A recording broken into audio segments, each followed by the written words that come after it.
El asalto de la Máscara, justo un lunes 1 de marzo, pero de 1993, a las 2 de la tarde se dispararon todas las alarmas del país. Un asalto a mano armada fue ejecutado por un enmascarado en el Banco del Progreso de la Avenida Independencia con esquina Socorro Sánchez, en la capital dominicana. La tensión mantuvo en vilo a la población dominicana, no tan solo las 12 horas que permaneció el atracador encerrado con 5 rehenes en la entidad bancaria, sino también en los días posteriores a ese trágico momento con desenlace fatal. Todo se inició cuando el médico cirujano Cristóbal Eliseo Paano Rodríguez, con el rostro cubierto por una máscara de payaso, tomó como rehenes a una docena de personas mientras asaltaba el referido banco. Una de las empleadas dio la voz de alerta. Era una joven embarazada que estaba conversando con la gerente de recursos humanos de la sucursal principal, quien era la esposa de Paano, inocente de que su marido era quien cometía tal acto. La policía rodeó el lugar antes de que el asaltante huyera con 3.380 pesos, un cheque valorado en 10.000 pesos y 2 anillos en el carro de la gerente de la entidad bancaria, Gilda Suero de Arias. Durante el tiempo que el hombre de la máscara quedó atrapado en el local con empleadas del banco como rehenes, roció con gasolina diversos puntos y objetos del lugar, y provocó varios incendios para presionar a las autoridades.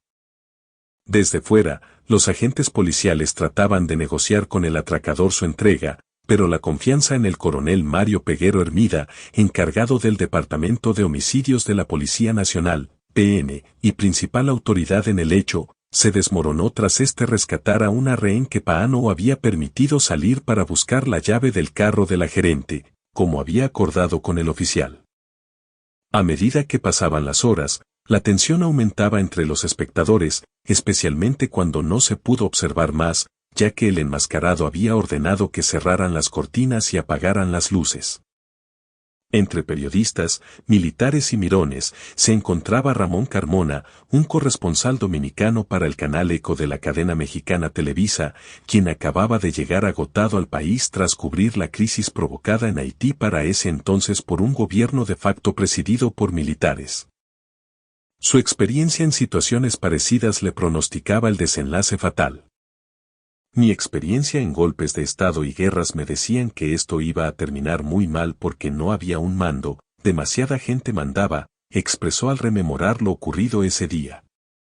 Distintas figuras estuvieron realizando negociaciones, tales como el director del periódico El Nacional, Radamés Gómez Pepín, Freddy Veras Goicó, productor de televisión, el sacerdote Francisco Reus, de la Iglesia Episcopal y el entonces alcalde, Corporán de los Santos junto a Monseñor Francisco José Arnaiz, obispo auxiliar de la Arquidiócesis de Santo Domingo.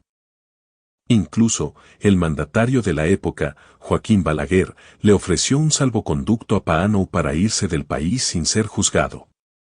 Sin embargo, lo que le interesaba era escapar con 2 rehenes, más Monseñor Arnaiz y Corporán y un celular abierto para más tarde indicar dónde dejaría a las 2 señoras. Carmona, al igual que el psiquiatra y comunicador Máximo Tutín Veras Goicó, advirtieron a Freddy que no saldría vivo del asalto si se intercambiaba por una rehén, confiado en que podía convencer a Paano de la locura que estaba cometiendo. Fue entonces que Tutín, en calidad de experto de la salud mental, le expresó a Freddy en un diálogo presenciado por el periodista Luis Eduardo Lora, mejor conocido como Uchi Lora, que no se trataba de un delincuente cualquiera, sino de un psicópata.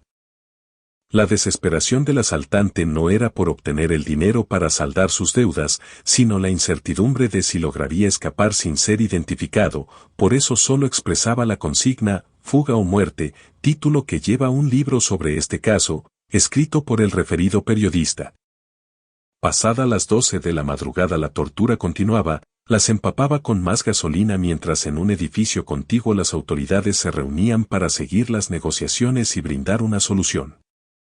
De su lado, Freddy, desde el programa Punto Final logró comunicarse con la gerente de la sucursal.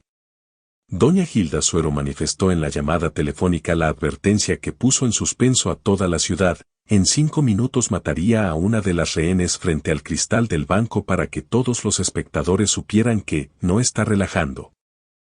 Ciertamente, no lo estaba.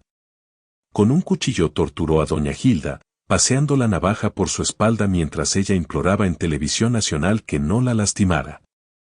El nerviosismo, ansiedad y desesperación del señor con careta de payaso era tal que, cumpliendo su promesa realizada ante Freddy, paró a la conserje del banco, Alejandrina Figueredo, de espaldas al ventanal de vidrio y con su rostro frente al reloj para que contara los minutos que le restaban de vida.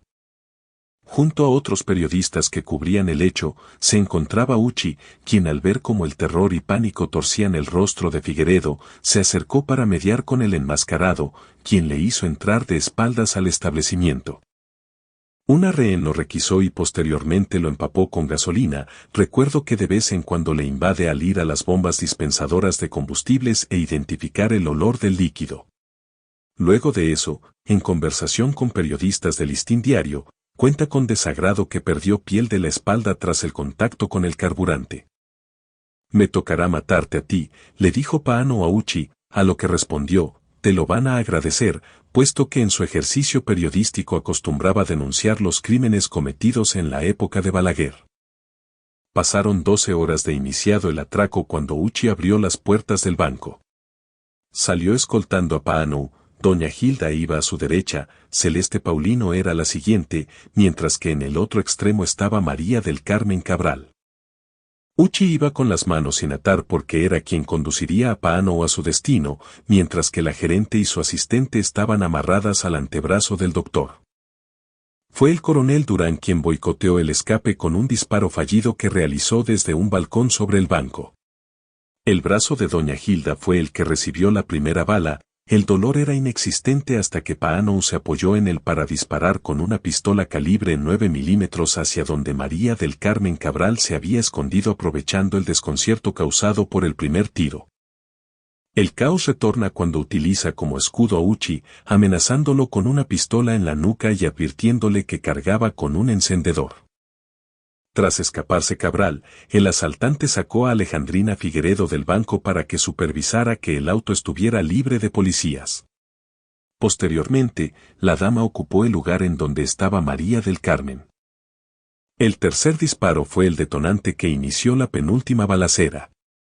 Uchi y Alejandrina, ambos en los extremos, corrieron. A esta última un disparo realizado por el enmascarado le atravesó la espalda, mientras que el periodista quedó ileso.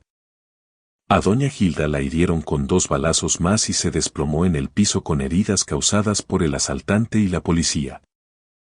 Finalmente, Celeste Paulino corrió con la peor suerte.